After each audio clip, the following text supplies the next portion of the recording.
Hello my fellow MCs, Primo here. What more can you say about Topaz? She has an amazing aesthetic, a one-of-a-kind pet, and can deal some big damage as a fire hunt DPS. I think many are going to be surprised at the role of Topaz and how she can be optimally built to give the most value to your account. Today we are going over her kit, best Lightcones, traces, relics, and team comps. So let's sit back, grind some Stellar Jade, and let's talk about it. Projects under my wing have no room for error. Topaz's kit centralizes on her follow-up attack buffs and Numby, which come in the form of her skill and talent respectively. Add on to this the huge damage boost that comes from your ultimate, you have a character that can be run as a viable support for her follow-up attacker, as well as dishing out huge fire damage to a single target. Her basic attack deals fire damage to a single enemy based on a percentage of her attack stat, while her skill tags an enemy with the proof of debt status, which increases the damage of follow-up attacks against that specific enemy by a certain percent. The proof of debt status can only be applied on a single enemy at a time and will be applied to the most recent target that has been attacked. If no enemies have been inflicted with proof of debt when Topaz's turn starts, one will be randomly assigned. On top of the proof of debt status, Numby is unleashed to deal fire damage equal to a percent of Topaz's attack. This attack can be classified as a follow-up attack, thus capitalizing on the initial proof of debt status infliction. Topaz's talent describes the ins and outs of Numby's attack and how they function. Numby initially starts with 80 speed upon the battle starting. Once Numby's turn rolls around, they will target the enemy that has the proof of debt status inflicted on them, dealing fire damage based on a percentage of Topaz's attack stat. After Numby attacks a target with proof of debt, their next action is advance forward by 50%. Similar to Jing Yuan, once Topaz is downed in battle, Numby will follow suit and not be able to continue on. Her ultimate doesn't deal any damage, but rather enhances it through the Windfall Bonanza state. Once entering this state, Numby's damage multiplier will increase heavily while their crit damage will also increase substantially. A secondary effect to Topaz's ultimate is that when an enemy that is inflicted with the proof of debt is hit by an ally's basic attack, skill, or ultimate, Numby's action will advance forward by 50%. Numby will exit this Windfall Bonanza state after 2 attacks.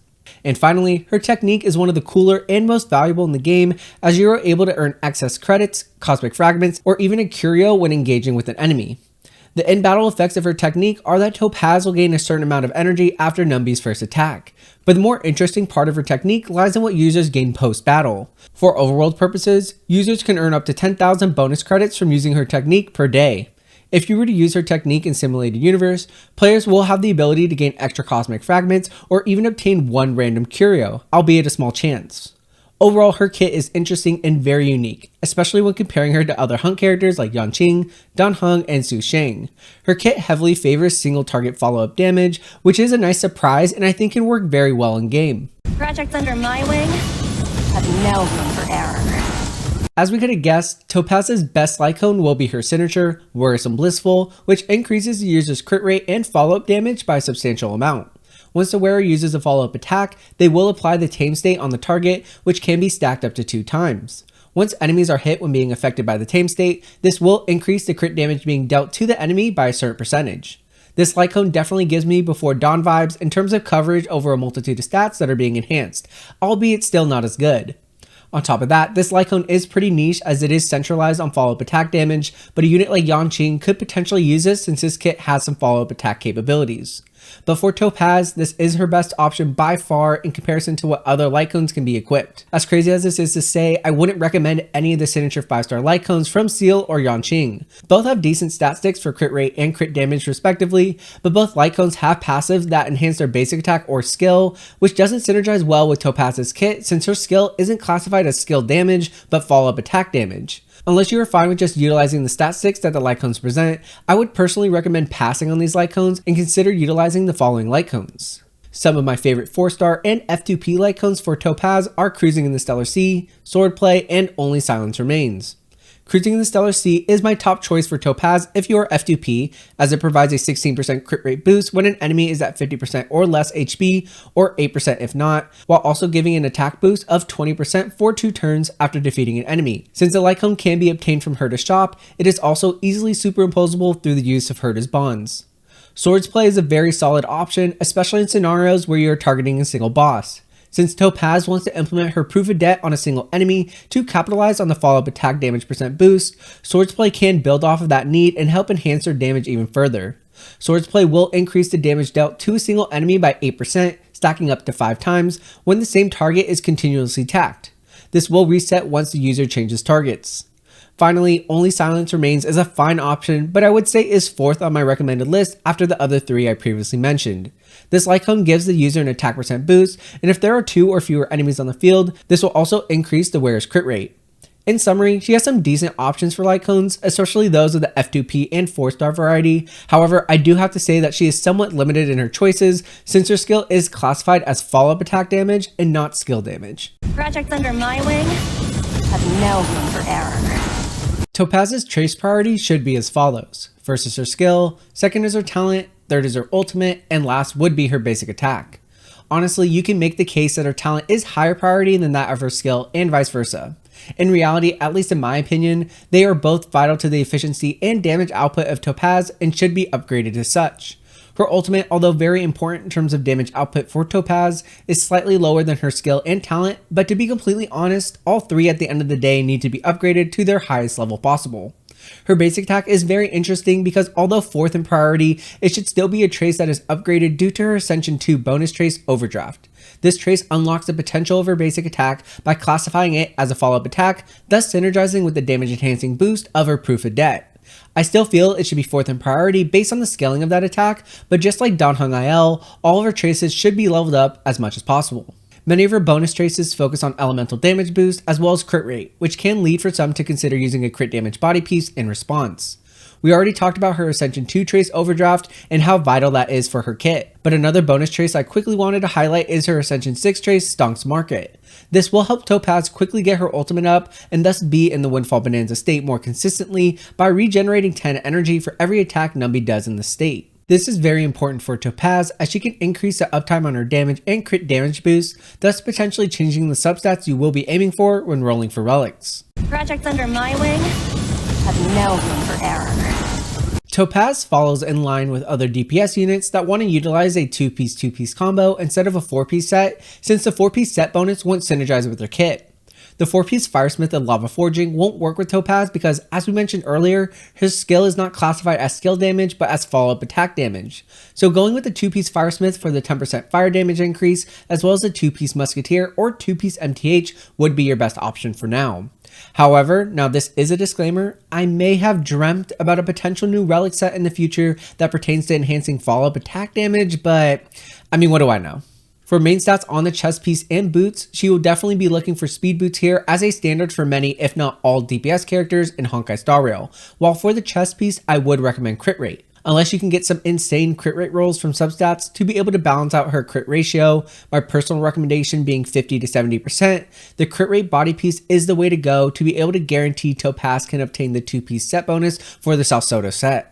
A quick disclaimer on the speed boots, but if you were to use a unit like Asta who buffs speed, attack, and fire damage, I would say you can go ahead with an attack percent boot to enhance her damage further since her speed needs would be covered by Asta. The substats we are looking to obtain across all of our relics are attack percent, speed, crit rate, and crit damage. For the planar ornaments, her obvious best in slot is going to be the Salsodo set, as this will give her 8% crit rate, as well as a damage boost of 15% to her follow-up attacks.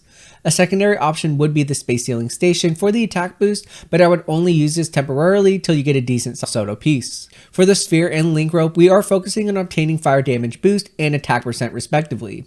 If you are looking to have her ult up more often, I would say you can go ahead and use an ERR rope since getting her ultimate will give you that damage boost you need. Personally, I've seen builds more consistently use an attack percent rope, and I tend to favor that as well.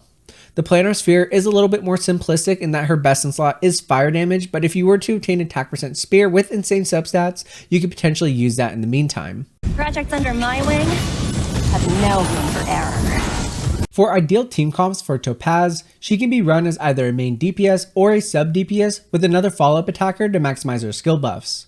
For myself personally, I can see huge potential in running her with a follow-up attacker like Jingyuan or Clara, and I think the potential is there to create a meta team. For her ideal team comp, I can see a mix of a sustain unit plus Flex plus Topaz, and finally a mix of Jingyuan, Clara, or even Blade. The healer spot is self-explanatory as she will need some sustainability to be able to handle enemy attacks.